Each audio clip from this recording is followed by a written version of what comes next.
ሰላም ጤና ይስጥልን ውድ ቤተሰቦቻችን ለሰዓቱ የተመራረጡ መረጃዎችን ይዘን ተገኝተናል። በቅድሚያም አበይቶቹን ቤተክርስቲያኗ ጫናዎች በስተውባታል፣ እንብላሽ እንዋጥሽ የሚሉት በስተዋል ሲሉ ብፁዕ አቡነ ማትያስ ተናገሩ። የኢትዮጵያ መንግስት ከዓለም ባንክና IMF ተጨማሪ ብድር ጠየቀ። የ1 ቢሊዮን ዶላር ቦንድ አበዳሪዎች ወደ ክስ እያመሩ ነው። ጀነራል ታደሰ ወረደ ከታጣቂዎች ተስማምተናል ካሉ በኋላ ተቃውሞው ቀጥሏል። የትግራይ ጊዜያዊ አስተዳደር ፕሬዝዳንት ሌተናል ጀነራል ታደሰ ወረደ በተቃውሞ መንገድ ከዘጉ የህወሓት ታጣቂዎች ጋር ስምምነት ላይ ደርሰናል ካሉ በኋላ ተቃውሞ መቀጠሉ ተሰምቷል።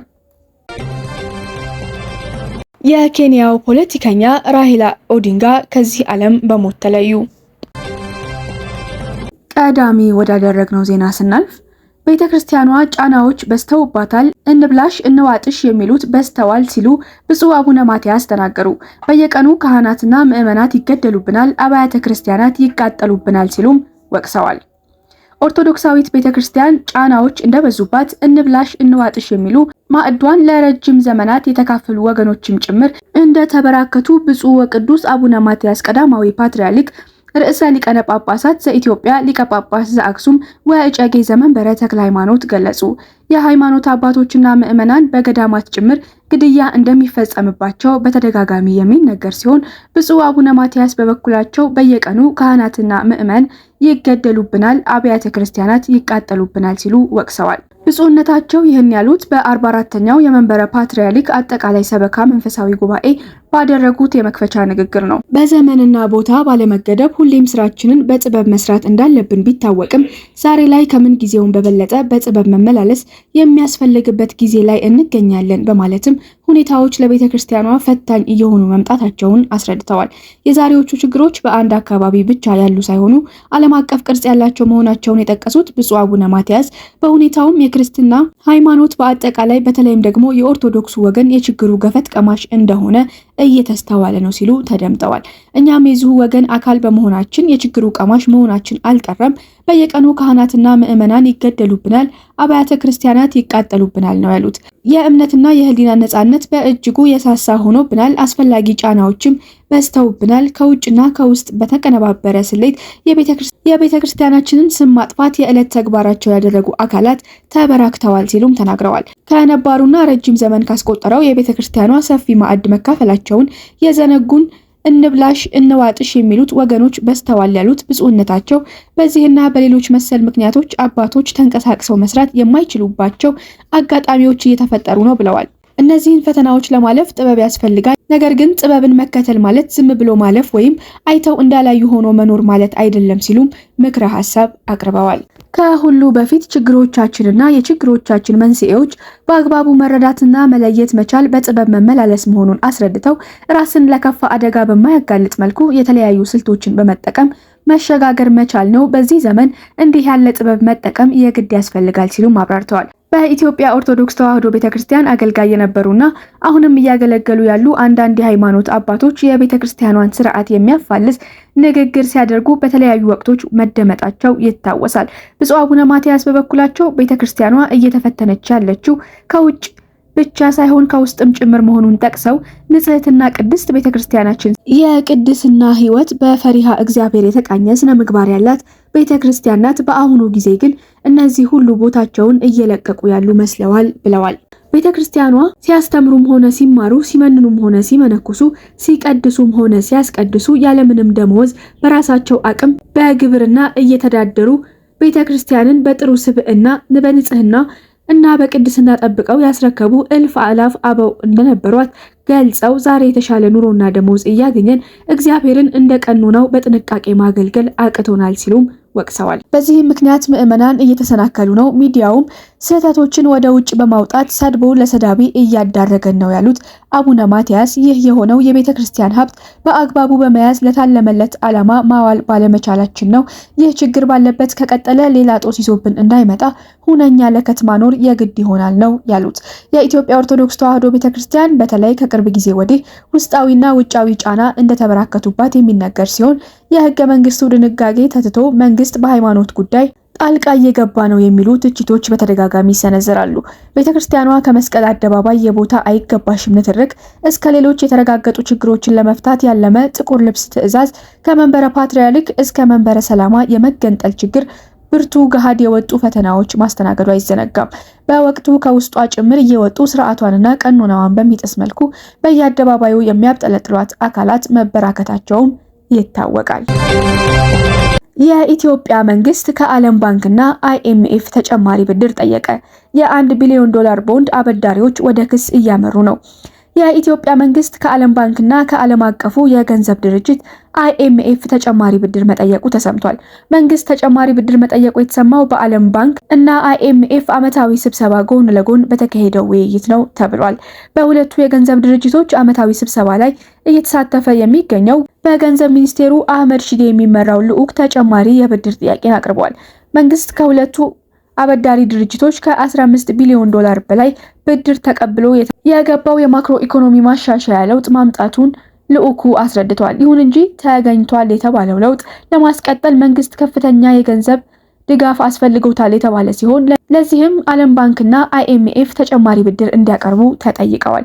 ይሁን እንጂ ኢትዮጵያ ብድር የመክፈል አቅሟ አጠያያቂ ሆኗል የሚል ግምገማ ያላቸው አበዳሪ ድርጅቶች በውይይቱ ወቅት የሰጡት ምላሽ በውል አልታወቀም። ዓለም ባንክ በማክሮ ኢኮኖሚ ማሻሻያው ላይ በቅርቡ ባወጣው የግምገማ ሪፖርት እንደ ሰላምና ደህንነትና የግብር ጫና ባሉ ጫናዎች ሊቀለበስ እንደሚችል ማሳሰቡ ይታወሳል። አበዳሪዎቹ መንግስት ያገኘውን ብድር ትርጉም ያለው ነገር ላይ ለማዋል የእርስ በርስ ግጭቶችን አቁሞ ሰላም እንዲሰፍን ምክረ ሀሳብ ሲያቀርቡ ነበር።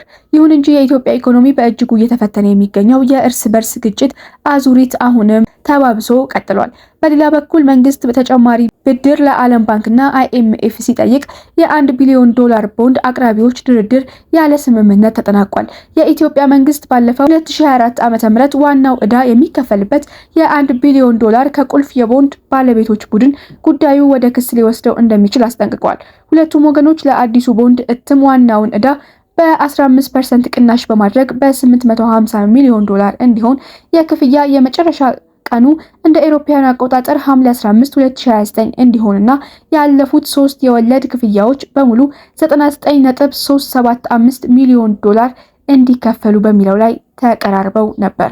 ይሁን እንጂ ቁልፍ ልዩነቶች በተለይም በቀረበው የእሴት መልሶ ማግኛ መሳሪያና የኪሳራ ቅነሳ ላይ አልተስማሙም ተብሏል። የመጨረሻ ስምምነት ላይ ይደረሳል የተባለ ድርድር አለመሳካቱን ተከትሎ አበዳሪዎቹ ጉዳዩን ወደ ሕግ እንወስዳለን ሲሉ የኢትዮጵያ መንግስት አሁን ድርድር ቀጥላለሁ ብሏል። የገንዘብ ሚኒስቴር በቀጣይ የእኩል አያያዝ መርህ በመከተል ቀሪ ልዩነቶችን ለመፍታት ከአበዳሪ ኮሚቴዋና ከIMF ጋር መነጋገሩን እንደሚቀጥል አስታውቋል። ይሁን እንጂ አበዳሪዎቹ ጉዳዩን ወደ ሕግ ከወሰዱት ጉዳዩ በፍርድ ቤት ዳኝነት የሚታይ ይሆናል። ሁለቱም በኢትዮጵያ የውጭ ንግድ ላይ የተመሰረተ የእሴት መልሶ ማግኛ ስልት ቢጠቀሙም አበዳሪዎቹ ከተጨማሪ የወጪ ንግድ በ4 ዓመታት ውስጥ 4.75% ከፍተኛ ክፍያ ጠይቀዋል። የኢትዮጵያ መንግስት ደግሞ ለረጅም ጊዜ እስከ 2035 ወይም 36 የሚቆይና በ1.5% የተገደበ ዝቅተኛ ክፍያ አቅርቧል።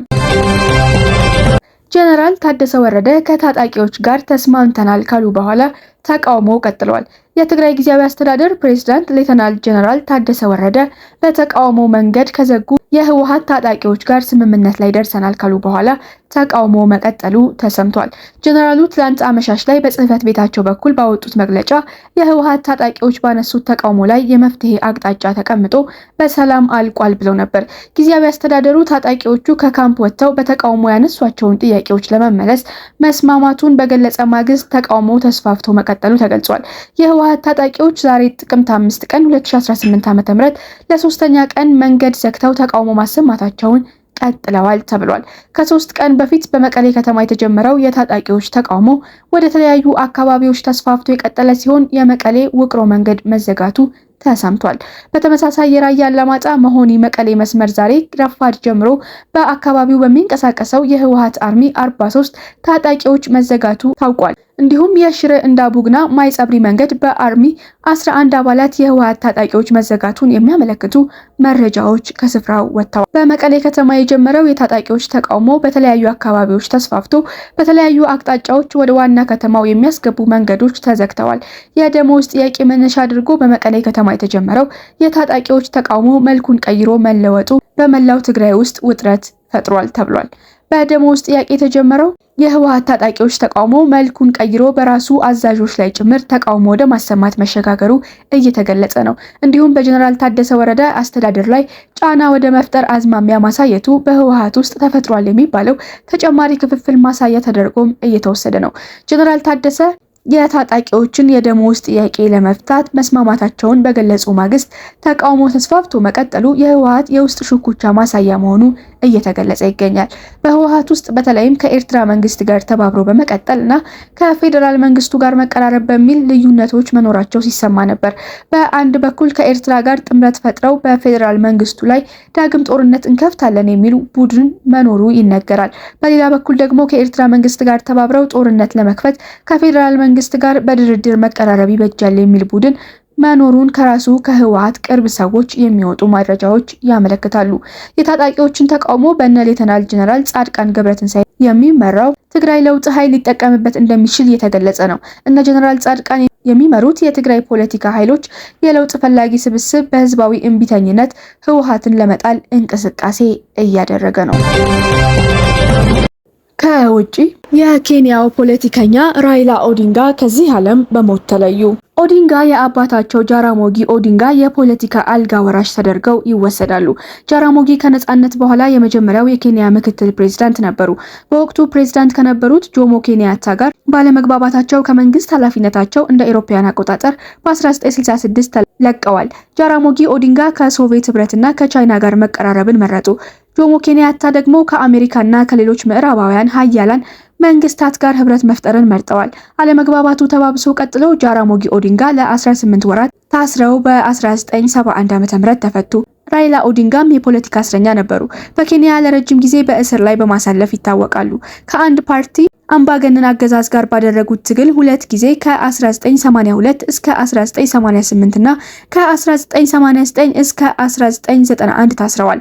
የታሰሩት ደግሞ የጆሞ ኬንያታ ተተኪ በሆኑት ዳንኤል አራፕ ሞይ ዘመን ነው። በ1982 መፈንቅለ መንግስት ለማድረግ ሞክረዋል በሚል ነው ለእስር የተዳረጉት። አጋጣሚ ወደ ሀገር አቀፍ መድረክ ያሸጋገራቸው ሆኗል። በአውሮፓውያኑ 2007 የተፈጠረው የምርጫ ቀውስም የእሳቸው ፖለቲካ መዘዝ ተደርጎ ይወሰዳል። ከ10 ዓመታት በኋላ በኬንያ የመድብለ ፓርቲ ዲሞክራሲ ተጀመረ።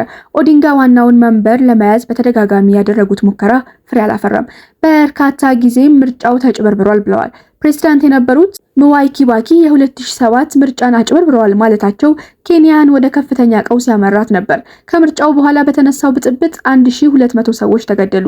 ከ500 ሺህ በላይ የሚሆኑት ደግሞ ከቤታቸው ተፈናቅለዋል። በቀድሞ የተባበሩት መንግስታት ዋና ጸሐፊ ኮፊ አናን የተመራ ቡድን ባደረገው ጥረት የጥምር መንግስት ተቋም ኦዲንጋም የጠቅላይ ሚኒስቴርነቱን ቦታ ይዘው ነበር። ከኪባኪ ጋር የነበራቸው ግንኙነት የበላይነት ጦርነት ሲሉ ገልጸውታል። ኦዲንጋ በ2017ቱ ምርጫ በኬንያታ ተሸንፈዋል። የምርጫውን ሽንፈት በጠቅላይ ፍርድ ቤት ድል ቀልብሰውታል። ፍርድ ቤቱ በሰፊው ባብራራው የህግ ጥሰቶች ምክንያት የምርጫው ውጤቱ ውድቅ አድርጎታል። ምርጫው ሲደጋገም ኦዲንጋ ራሳቸውን አገለሉ። ፍትሃዊ የውድድር ሜዳ መፍጠር አለመቻሉን ጠቅሰው ነው ራሳቸውን ያገለሉት። ይህም ኬንያታ በድጋሚ እንዲመረጡ መንገዱን ከፈተ። ስመጥር የቅስቀሳና የስትራቴጂ መሪ መሆናቸው የሚነገርላቸው ኦዲንጋ በዋና ከተማዋ ናይሮቢ በተካሄደ ታላቅ የድጋፍ ሰልፍ ላይ ራሳቸውን የህዝብ ፕሬዝዳንት ብለው አወጁ። በኬንያታ ዳግም መመረጥ ንዴታቸውን ለማሳየት በኬንያ ቤተሰብ ባለቤትነት ከተያዙት በርካታ የንግድ ድርጅቶች እንዳይጠቀሙ ያቀረቡትን ጥሪ ደጋፊዎቻቸው ተቀብለዋል። ይህም የፖለቲካና የምጣኔ ሀብት ቅሬታቸውን ለማሳየት ካደረጉት በርካታ ተቃውሞዎች አንዱ ነበር።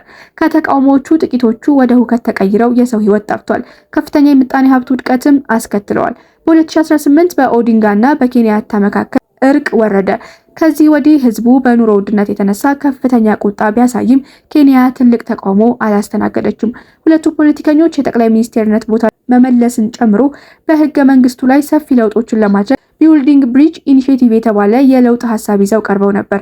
በሁለቱ መንግስታት መካከል ያለው ፉክክር ለማቆም ኦዲንጋ ለፕሬዝዳንትነት በመደገፍ ኬንያታ ደግሞ የጠቅላይ ሚኒስቴሩን ቦታ ለመያዝ ያሰቡት እቅድ ነው የሚል ሰፊ ግምት ነበር። እቅዳቸው ግን ከግብ ሳይደርስ ቀረ። ፕሬዝዳንቱ ለውጡን ያስኬዱበት መንገድ ህገ ወጥ ነው በሚል ነው ከፍተኛ ፍርድ ቤት ውድቅ ያደረገው። ኦዲንጋ ከማይማ አይዳ ጋር ትዳር መስርተው 4 ልጆችን አፍርተዋል። በህይወት የሌለው ፊደልን ጨምሮ ሮዝሜሪ ጁኒየር እና ዊኒ ይባላሉ ልጆቻቸው። ፊደል ስሙን ያገኘው ከኩባው መሪ ፊደል ካስትሮ ነው። ኦዲንጋ ስሙን የመረጡት ልጃቸው በቀዝቃዛ ጦርነት ወቅት በመወለዱ እንደሆነና በቪየትናም ጦርነት ወቅት ካስትሮ አሜሪካን በመቃወማቸው ነው ብለው ነበር። ኦዲንጋ የበኩር ልጃቸውን ተተኪ አድርገው ሲያዘጋጁ ቢቆዩም ፊደል በ2015 በ41 ዓመቱ ከዚህ ዓለም በሞት ተለይቷል። እንደ አውሮፓውያን አቆጣጠር በ2017 ዓመተ ምህረት ሴት ልጃቸው ሮዝሜሪ በአፍሪካ ትልቁ እንደሆነ የሚነገርለት የድሆች መንደር ኪቤራን በመወከል ለህዝብ እንደራሴነት ለመወዳደር ፍላጎት አሳይታ ነበር። አባቷ አካባቢውን ለ20 ዓመታት በህዝብ እንደራሴነት ወክለዋል።